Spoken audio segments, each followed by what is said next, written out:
Welcome to another preseason media edition of Talking Hoosier Baseball.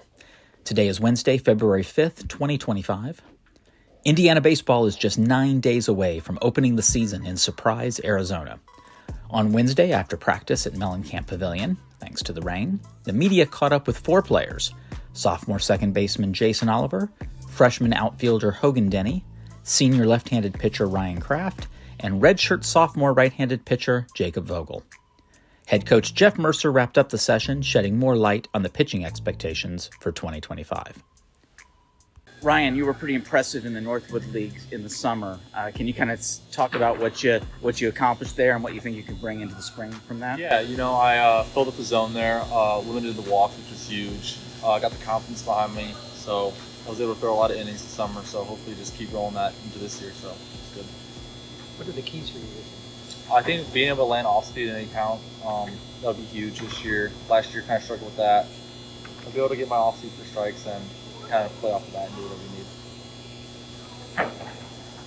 Ryan, were there any coaches or teammates in the summer league that really helped you with your mechanics or any type of your game and your mindset? Our pitching coach, Coach Nate, was really good with that. I wouldn't say more mechanic wise, but he was really good with like in between innings, talking to us, calming us down. He did a really good job as like tracking the hitters and like what they did with an off-speed pitch, if they got a hit off that, if they struck out on it, and kind of just keeping us in the loop of what guys are coming up. And how's your arm feel in your body after playing that whole collegiate season in the summer? No, it's good. I didn't throw much this fall. They kind of shut me down here, which was nice to have a little bit of a break, but my arm feels great. Jacob, you ate a lot of innings last year in a long relief role. Is that something you can see again this year, or anything change with that? I mean, it's not really something we've talked a whole lot about. Just whenever they need me, whenever my number gets called, I'll be ready to play no matter what inning it is or what game. Jacob, what's the key for you to have the success individually? Just getting ahead of every batter and then really just landing a second and third pitch this year, not really just primarily throwing fastballs. So. Jacob, you were basically fastball slider last year. Is there anything you've added to your arsenal this year? Yeah, we've kind of gone away from the slider a little bit, and then this year we're really just fastball, changeup, cutter. So the splitter with the knuckleball tendencies is gone? It's gone, yeah. For now, we'll see. Did that really have knuckleball tendencies? It did at times, yeah. We were hearing about that, and I was like, come on. It wasn't very regular, but every now and then it would have like no spin. And I got to ask, at the Purdue game, because obviously to me, it's your one win. It was probably our favorite win. How hard was it for you to get me back on the mound with Glant? Did you really have to push him? Or I mean, for the fourth inning? He just came to me and said I was done, and I was like, no, I'm not done. And he pretty much just said okay and walked away. So there was very little fight from him in that one. Hell of a performance that day. Thank you. From both of you guys' perspectives, the outlook for the team this year, how optimistic are you guys? I think we have a great year. We brought in a lot of good pitchers. We have a lot of good freshmen coming up, a lot of power bats, a lot of contact bats. Guys throw strikes. Guys don't walk many guys, so I think we have a good year. I feel like we've just been getting better every day the last couple of months, and I think we'll be ready. Jasen, this is going to be your second year up the middle with Tyler Cerny. You guys have been working under Coach Allen. Can you kind of talk about the defense and in particular turning double plays? Oh yeah, first off, Coach Allen's a great addition to the team. He really helped us defensively, in our shifts, turn double plays. Tyler and I have really good chemistry up the middle, what's going on at all times, and just to lead the infield being upperclassmen. So. Jason, is there a different mindset coming in this year? Last year you really had to earn your spot. You didn't start week 1. Now you're going to be the opening day starter at second base. Yeah, so I'm going to keep the same mindset as I did all last year. I dug deep and was consistent in the cage all the time, in the field all the time, extra work. So keep that mentality going year 2. So. Jasen, you had some good swings in the Big Ten tournament last year. Seems like you aren't going to be sneaking up on teams this year. Have you talked to the coaches about how teams might pitch you differently now? Oh yeah, for sure. Being 8-9 all last year, I got a lot of fastballs early in count. So being up in the lineup this year, I'm going to be expecting a lot more off speed and be able to adjust that, not taking that, but hammering it if it's in the zone. So yeah, for sure. We had heard about your power from high school, actually from other IU media people who had known you from your town or something. Yeah. But then it all of a sudden came. Was it like late March? What changed? What took that? The bat changed, obviously. Was it preparation? Was it something the coaching staff did? It was accumulation of the coaches and me and my mindset and little mechanics here and there. You just find the barrel more often. So just being more consistent at the college level. Hogan, what are you looking for from the season? What are your Just trying to. I mean, like I said, it's my first year, so I got a lot to prove just to my teammates. I'm not really trying to prove that much to anybody else besides the guys in the clubhouse. Just looking to have fun and do whatever I can to put my best foot forward to help this team win. Are you outfield, catcher, whatever? So I'm a catcher, but this year I'm going to be probably playing a majority in the outfield.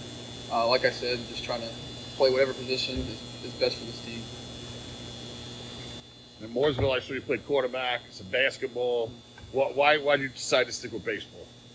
Honestly, I guess it might sound a little cliche, but it's the first sport that I fell in love with. Just remember at a young age, my dad and I just playing catch. So, I mean, it helps that I have had a little bit of an upper edge at that sport. So, I mean, but at the end of the day, it's just the sport that I love the most. And who's been helping out with the outfield, though? Sorry. Who's been helping out with the outfield, new position? Zach and Mo a lot. I mean, definitely, I played some outfield just from playing different positions growing up, but they're definitely the two guys that have really helped me take that next step to being an above average defender in the outfield, especially at the college level. What's the key to being successful catching balls when they're hitting? I mean, a lot of it's just kind of. I feel like a lot of it's just kind of just reaction. I mean, you just kind of trust your instincts, and at the end of the day, you practice and your instincts just kind of take over in the game. What stood out about Indiana? What's the reason you came here? Definitely the coaching staff. I had an opportunity, thankfully, to talk to my fair share amount of schools before I committed, and blessed with the opportunity. But definitely just the relationship that I had with all the coaches, Mercer and Zach, and just they made it feel at home. Obviously, playing for the state that I grew up in and representing them is an honor. How about both you talk about how the optimism you feel for this season? Oh, we're ready to go. You know, the entire team's ready to go. Racing to get on the field. You know, we leave a week from today, or a week from tomorrow. Sorry, we fly a week from tomorrow. We're just ready to go. Season 2025. You know, I haven't been here the past 2 seasons, but kind of like the clubhouse mindset is that we went to 2 regionals the past season, and now we're looking to the best chance to go to super regionals, to host a regional. So, I mean, just kind of getting everybody on board to really strive to host a regional this year. Hogan, what have you done to kind of, in your transition from facing those high school pitchers to now having live at-bats against your teammates? Kind of just working on the little things. I mean, it's just like as you get older and as you play better competition, it's kind of like the minor adjustments that make a big difference.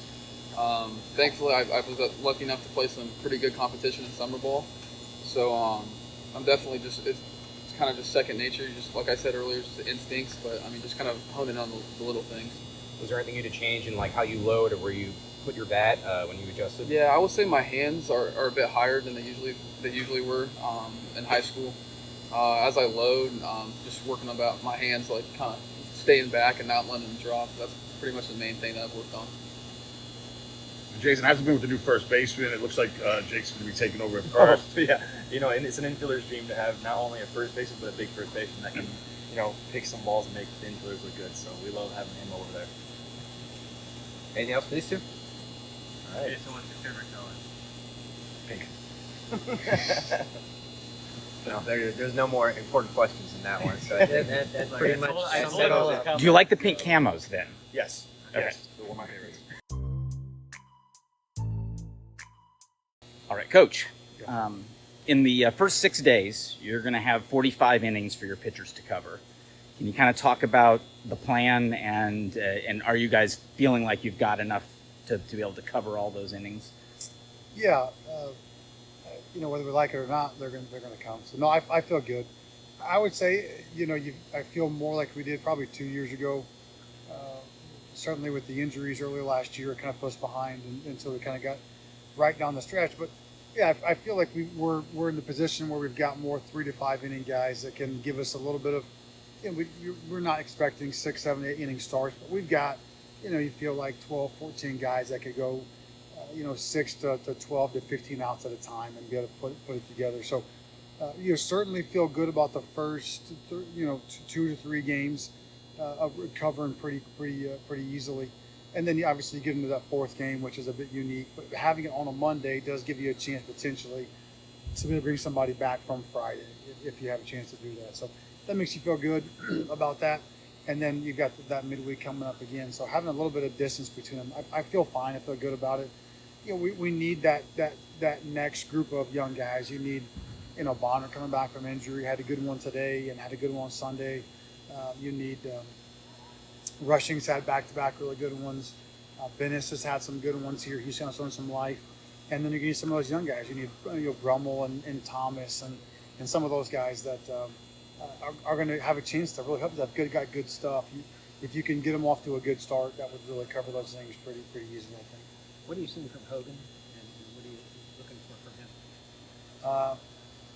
You know, not very often do you have a guy that as a freshman steps in and you feel like is going to hit in the top 5 or 6 to your lineup and kind of does it from the beginning of the fall and then all the way through. So I would say for Hogan, kind of a rare case of it's a freshman that's going to start and hit in the top half of your lineup and have a chance to have a significant impact. So really mature at bat, uses the whole field, plays on the line, tremendous bat speed, really good vision, sees the ball well, doesn't expand the zone. He made some adjustments to his swing. He swung through some sliders early, sliders and cutters in the fall. He's made some nice swing adjustments. So that part has been, you know, modified or cut down on some. I'm sure they'll kind of show itself a little bit throughout the first month, but just a really professional hitter. That's rare for a young guy to be as advanced as he is. But he's been like that forever. You know, from the first time I ever watched him to today, he's just been far beyond his years. The ability to manage an at bat, the ability to hit the ball to all fields, hit for average, hit for power, run the bases, potentially steal some bases. Just a very polished player for his age. Looking ahead at the tournament, you play UNLV to start and to finish. Is there any sort of additional maybe preparation or film you've looked at? I haven't looked at any film yet, to be honest with you. I know that Coach Allen has been starting that, and Coach Weatherford began a little bit. Coach Glant will kind of give me an update on those things as we go. Right now, just from what I'm trying to focus on is just making sure all of our systems are in, all of our bunt Ds, all of our pick plays, all of our first and thirds. The nice thing is having Pine and Cerny and Oliver back helps a ton with that. You know, oftentimes they'll remind me or correct me a little bit on this was the cue for this or that and key. So that part is nice. From my standpoint, just kind of trying to get all of our stuff put in, and then you know, I'm sure those teams are kind of doing the same things too. You know, their teams change a lot with the draft, graduation, and transfers. So all different guys in there. You know, as you get later in the year, you're able to do it a little bit more like football would do it, where you're really in-depth scouting reports Wednesdays and the install day. You're really looking at how you beat somebody structurally. But right now, a lot of times it's just who takes care of the free base war, who takes care of the ball, who hits with guys in scoring position, who can get it off the ground the best. A lot of it's just kind of basic fundamental stuff to begin the season. And what somebody else does usually isn't as important as what you do or don't do the first couple of weeks to keep yourself in ball games. Coach, about a year ago, you talked about you wanted 6 runs or less from your pitching staff. Does that still apply this year? Yeah, you know, you look at the last couple of years when we give up 6 runs or less, we're going to win at a 70 to 80% clip. So if we can continue to do that being as a goal, we're going to have a chance to win a lot of ball games with it. But I think that the defense has a lot to do with that as well. And you know, there were times last year we took care of the ball really well. There were times early in the season last year I hadn't seen us play defense at that high of a level at Indiana in my time. And then there were times that we really struggled defensively and left our pitchers out on an island of sorts. So, you know, it not all the errors go down as errors, but we got to do a better job of taking care of the ball across the board. I feel good about where we are defensively and our catching, which really helps a lot. TJ Schuyler's gotten a lot better, and having Jake back as a 5th-year guy is just a huge advantage for us. So that continues to hold true. It's a resounding statement in the locker room and in our meetings, and it's not just on the staff. It's on everybody culmination of all of the defense on cuts and relays and first and thirds and how you manage the catching, how you throw guys out, and all that stuff goes into it. And so we've all got to pull our weight in that part. A lot of contact last year, from the other team was strikeouts, walks, home runs, things that don't involve the defense. Has the pitching at all been changed with the idea of trying to get the ball in play more? Yeah. You look at Seabold, it's going to be more of a 4-pitch mix. Gilly's more of a 4-pitch mix, guys. I was talking to somebody earlier today, and they were kind of asking a similar question. The ceiling of the team may not be as high, and on any given day, there were times where you would give the ball to Luke Sennard 2 years ago, and you just get the ball back in the 8th inning after 14 strikeouts, or you give the ball to Connor Foley on a good day, and you get the ball back in the 8th after 15 strikeouts. I don't know that we're going to do that, but I feel like the floor is higher every day, where you're going to be in every game. And now you're going to have to finish games. That's always the question of do we have enough? Do we have enough at the back end? Grable and Eldridge and some of those guys that are those mid to upper 90s guys. Can you keep those guys in the pen and be able to get them the ball to finish games like that? But yeah, I think that there'll be a considerable amount of pitchability. And now some guys, also get hit like that. But I think you got enough guys with enough experience between, Seabold and Gilly, but also Burr and then Kraft has had a nice winter so far, and Holderfield's had a nice winter so far, and Whiteside's been really good. And so you've got a bunch of those guys that you feel like you can. Jarberry at times has been excellent. That are 3 and 4 pitch guys that can create some weak contact, and not have to go through some of the if we can not have to go through the in-season player development phase, if we can just stay healthy and stay on course and stay on schedule, that helps a ton. Obviously, last year there were times where we had to go through that, and then also you get off schedule where you the Troy series, you play one Saturday, 2 Sunday, a Tuesday, and a Wednesday, and we can't cover all those at that current time. If we can stay healthy and on schedule, we really should be able to manage a lot in a lot cleaner fashion in those games.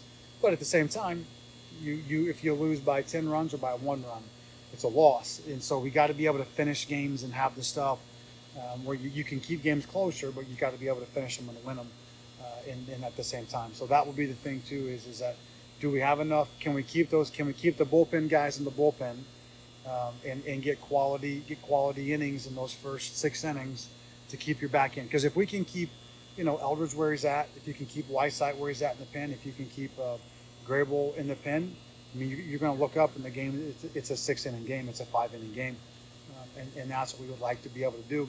If you look at it 2 years ago, where we had Yoho, Foley, Kraft, and Reisdorf, out of the pen. There's 2 or 3 big leaguers out of that group. Where you keep those guys in the pen, and the game was essentially a 5 or 6-inning game.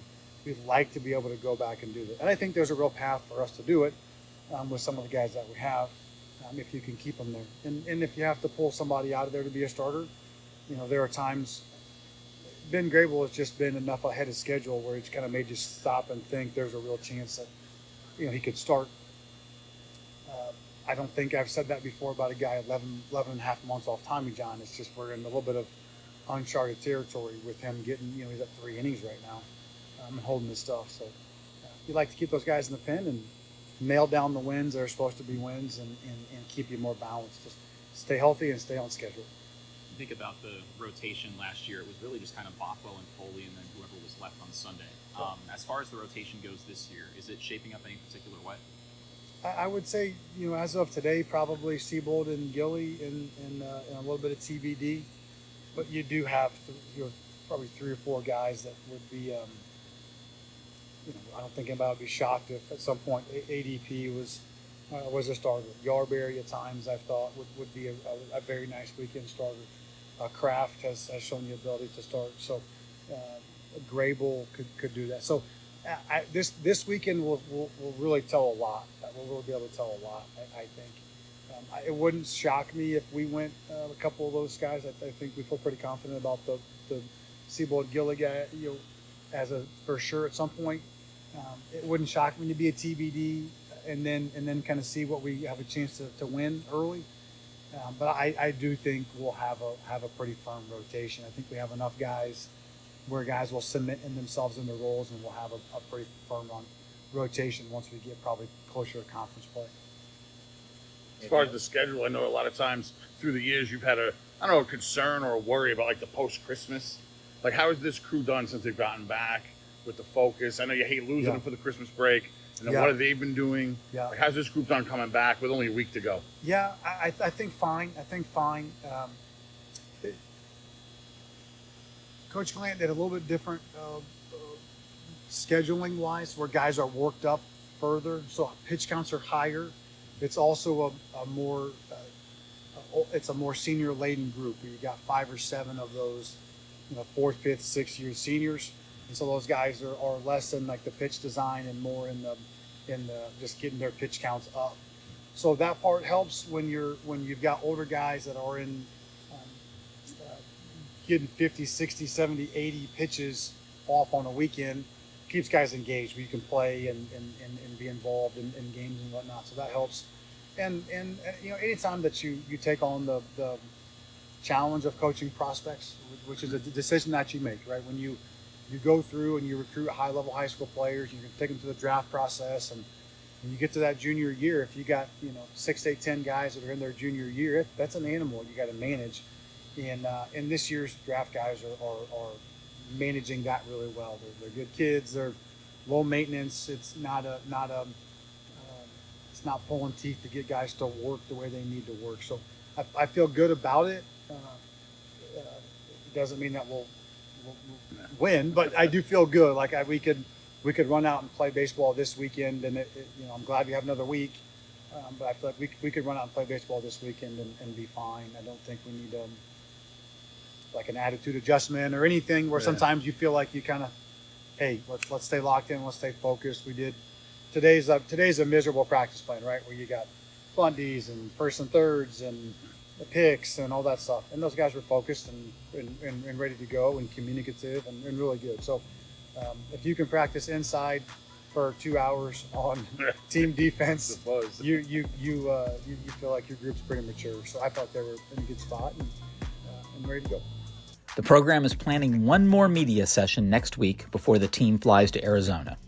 See you at the BART.